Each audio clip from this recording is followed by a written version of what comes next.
Welcome back to the Jeremy Swenson Racing Channel. Today we're going to talk about adjustable shocks and how you can use them to help make your lap times faster. The first thing I'd like to do today is talk to you about compression and rebound adjustments and what that is. So we're going to start by giving you a demonstration. We've got our Viking shock. This is a double adjustable shock. This is a coilover unit, so you can adjust height.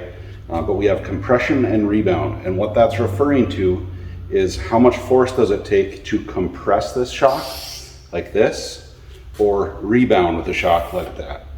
All right, so let's start by looking at the compression adjustment. I've got it full soft right now, and if you watch, I put just my tiny little body weight behind it, and it's easy to push in. Let's pull her back up, and let's see what happens when I crank this baby up. Now it's a lot harder. It takes a lot more effort to compress that. So that's your compression adjustment. And let's look conversely now at rebound. So there's my rebound. Rebound's pretty easy to get up. Let's crank rebound up. I'm gonna need a tool or some time. Okay. So hopefully you understand my point. So that's what a shock's job is to resist those motions. And we can adjust that, and that can help make your race car faster, but a lot of people don't know how or why. So let's talk about it. In today's episode, we're only gonna talk about corner entry and corner exit. We're not talking about steady state apex parts of turns. Those are usually controlled by sway bars and springs, balance based on rake and tire size, a million other factors. But today we're going to talk about how twisting these knobs can make you faster. So let's talk about the deficiencies of your race car. Let's say you are entering a corner. You're in a brake zone, heading straight and about to turn in. You're starting to turn in, and the car is loose, meaning the rear end wants to step out. You start to turn in and it's unstable. You're having to counter steer on your way into the turn.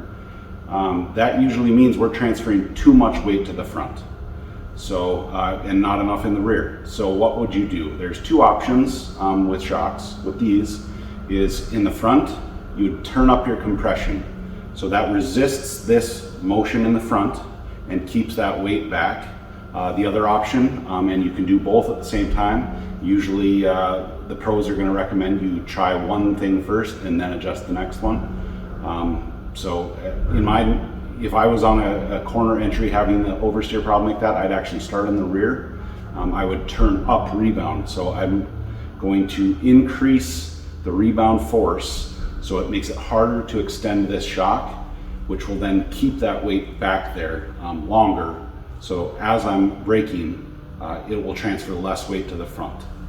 So let's say you are tight on entry. Let's say the car just doesn't want to turn. You're on the brakes, you're maybe even still trail braking, and the car does not want to turn on entry to a turn. In that case, you do the opposite. You would reduce your front compression, allowing the nose to dive more, or you would reduce your rear compression and allow the rear to give up more, to lift that rear up more and sink the nose down in hard. Now let's talk about corner exit. Let's say you're in a rear wheel drive car like this. You're through the apex, you're back to gas, you're trying to give it as much gas as you can, but the rear tires just want to slide out, and you're having a really hard time exiting the turn without getting loose. A situation like that, you would take compression out of the rear of the car and or take rebound out of the front. That will help you plant the rear on exit and drive out of the turn without getting loose. Conversely, let's say you're driving out and the car wants to lift the front and you're pushing off corner exit and you're having to modulate the throttle. That costs time, and you don't want that. You want to give it gas once smoothly and stay in it.